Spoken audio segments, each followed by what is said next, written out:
चीन के एक प्रांत में एक आश्रम था जहाँ के महंत काफ़ी बुद्धिमान, ज्ञानी और कर्मठ थे। एक दिन उन्होंने अपने शिष्यों को बुलवाकर आश्रम के लिए भगवान बुद्ध की एक मूर्ति बनवाने की इच्छा प्रकट की। महंत ने अपने सभी शिष्यों को बुद्ध की प्रतिमा के लिए धन एकत्रित करने को कहा और साथ ही साथ सभी शिष्यों को यह निर्देश भी दिया कि बलपूर्वक किसी से भी धन एकत्रित ना किया जाए।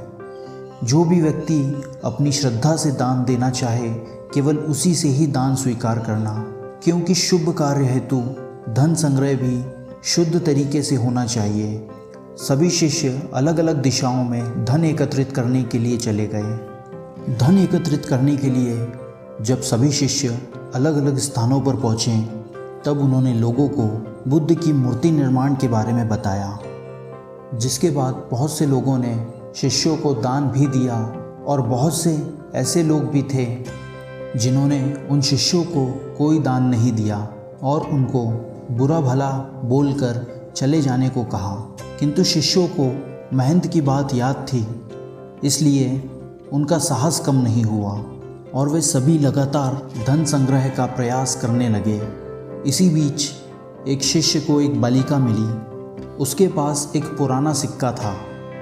जब उस बालिका को बुद्ध की प्रतिमा निर्माण के बारे में पता चला तब उसने श्रद्धा भाव से एकमात्र सिक्का दान करना चाहा, किंतु शिष्य ने सिक्के को साधारण समझकर लेने से इनकार कर दिया और वहाँ से चला गया।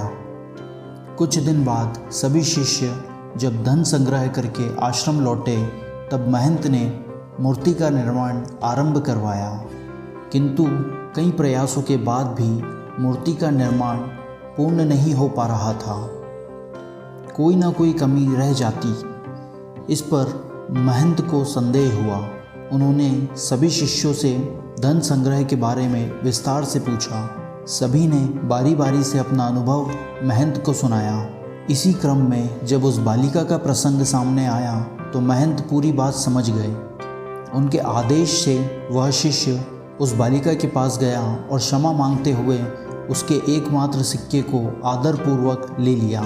जब शिष्य उस सिक्के को लेकर महंत के पास लौटा तब उस सिक्के को धातुओं के घोल में मिला दिया गया।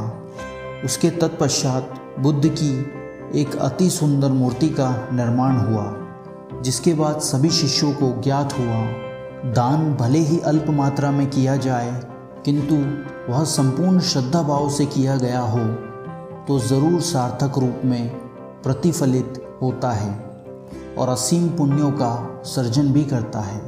अगर यह कहानी आपको अच्छी लगी हो तो अपनी राय आप कमेंट बॉक्स में ज़रूर लिखिएगा और आगे भी इसी तरह की सकारात्मक कहानियाँ सुनने के लिए चैनल को सब्सक्राइब ज़रूर कीजिएगा। धन्यवाद।